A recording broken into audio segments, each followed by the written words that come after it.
The oak tree swayed, leaves rustled, but there was no wind. Sarah hugged herself, shivering in the summer night. Something was wrong. She felt it, a presence. Her hand trembled as she reached for her house keys. Her heart pounded in her chest. She glanced over her shoulder. A shiver ran down her spine. There, in the shadows, stood a figure, tall and dark, watching her. Sarah fumbled with the keys, dropping them with a clatter. The figure moved, closer. She scrambled back, fear gripping her like a vice. She had to get out of there. She ran to her car, fumbled with the door, and threw herself inside. The engine roared to life. As she sped away, she could have sworn she saw the figure in her rearview mirror, watching her, always watching. Sarah's hands shook as she gripped the steering wheel.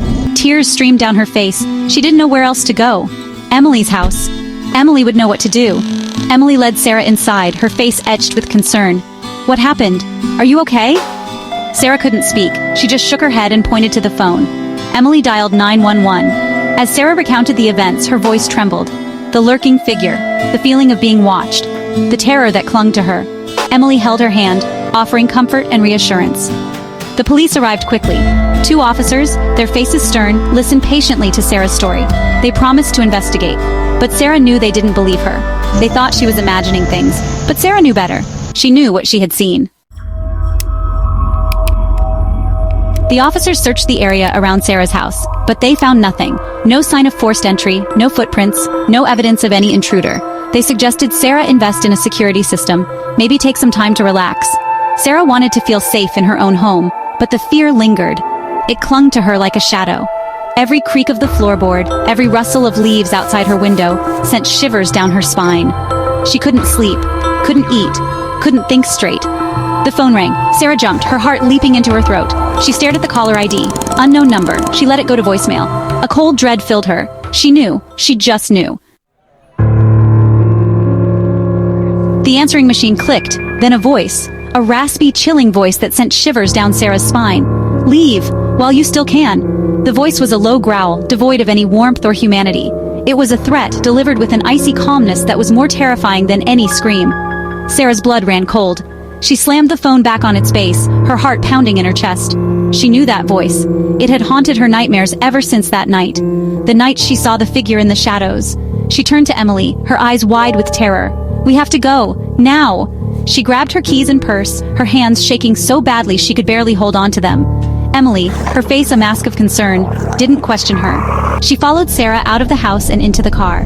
As they sped away, Sarah cast a nervous glance over her shoulder. Was she imagining it? Or did she see a tall, dark figure standing at the end of the street, watching them? Headlights cut through the darkness as Sarah sped down the deserted highway. Her knuckles were white as she gripped the steering wheel. She could feel her heart pounding in her chest. Fear clawed at her throat, threatening to choke her. Beside her, Emily sat silent, her brow furrowed with worry. She knew something was terribly wrong, but she didn't press Sarah for answers. Not yet. Not while they were still in danger. Suddenly, a pair of headlights appeared in the rearview mirror. They were gaining on her fast. Sarah's heart skipped a beat. She gripped the steering wheel tighter, her knuckles turning white. "Emily, I think we're being followed," she said, her voice barely a whisper. Emily turned to look. Her eyes widened in alarm. The car behind them was a dark sedan, its windows tinted black. It looked ominous, threatening. They pulled into the parking lot of a roadside motel, a beacon of flickering neon in the vast darkness. Exhaustion tugged at Sarah, but the fear was a stronger force. It pulsed through her veins, keeping her alert, on edge. The motel room was small and dingy, the air thick with the smell of stale cigarettes and cheap cleaning products. But it was a sanctuary, a temporary haven from the nightmare that had ensnared them. For now, the insistent ringing of the phone shattered the fragile peace. Sarah jumped, her heart leaping into her throat. She stared at the unfamiliar number flashing on the display. A wave of dizziness washed over her. It was him. He had found her. The raspy voice sent shivers down her spine. "There's nowhere to run. You can't hide." The click of the disconnected line echoed in the silence, leaving Sarah trembling, the chilling words seeping into her bones like a poison. The police station was a hive of activity, the air thick with the low hum of conversation and the clatter of keyboards. Sarah sat nervously on the edge of her seat, her hands clasped tightly in her lap, recounting her terrifying ordeal to a detective. He listened patiently, his expression impassive as she described the shadowy figure, the threatening phone calls, the feeling of being hunted. When she finished, he leaned back in his chair, his fingers steepled thoughtfully under his chin. The detective's words hung in the air, heavy with disbelief. "Ma'am, I've checked the records. The number you gave me, it belongs to a Daniel Blackwood. He died 2 years ago." Sarah stared at him, her mind reeling. Dead? But that was impossible. She had just received a call from that number. The detective's next words sent a chill down her spine. The officers who investigated Mr. Blackwood's death believe he was the victim of a stalker. They never caught the person responsible. The city stretched before her, a vast concrete jungle teeming with life. A fresh start. That's what Sarah craved. A chance to leave the nightmare behind, to bury the fear that haunted her every waking moment. She found a small apartment in a quiet neighborhood, took a job at a local bookstore, surrounding herself with the comforting presence of words and stories. Slowly, tentatively, she began to rebuild her life. Weeks turned into months.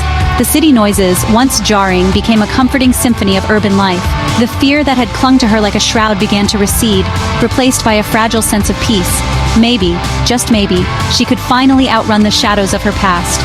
One dreary afternoon, a plain envelope arrived, addressed to her in unfamiliar handwriting. Curiosity warred with apprehension as she tore it open. Inside, a single sheet of paper. The words, scrawled in a chillingly familiar hand, sent a shiver down her spine. The letter simply read, "You can run, Sarah, but you can't hide. I will find you." The words were stark, brutal in their simplicity. They were a promise and a threat, delivered with chilling certainty. The nightmare wasn't over. It had followed her. Sarah felt a cold dread grip her heart, squeezing the air from her lungs. She looked around the apartment, the sanctuary she had so carefully built, and realized it was an illusion. There were no safe havens, no escapes from the terror that clung to her.